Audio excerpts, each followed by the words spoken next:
Bir seri qatil maksimum nə qədər insan öldürə bilər? 5, 10, yoxsa 50? Bu gördüyünüz şəxs rəsmi rəqəmlərə görə 172, ehtimallara görə isə 300-dən çox uşağı qətlə yetirib. Luis Alfredo Garavito 25 yanvar 1957-ci ildə Kolumbiyanın Genova şəhərində doğulub.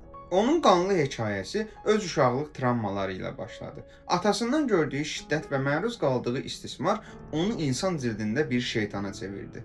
Garavito uşaqları aldatmaq üçün müxtəlif cildlərə girirdi. O özünü xeyriyyəçi, rahib, satıcı və ya əlil kimi təqdim edərək uşaqların etibarını qazanırdı.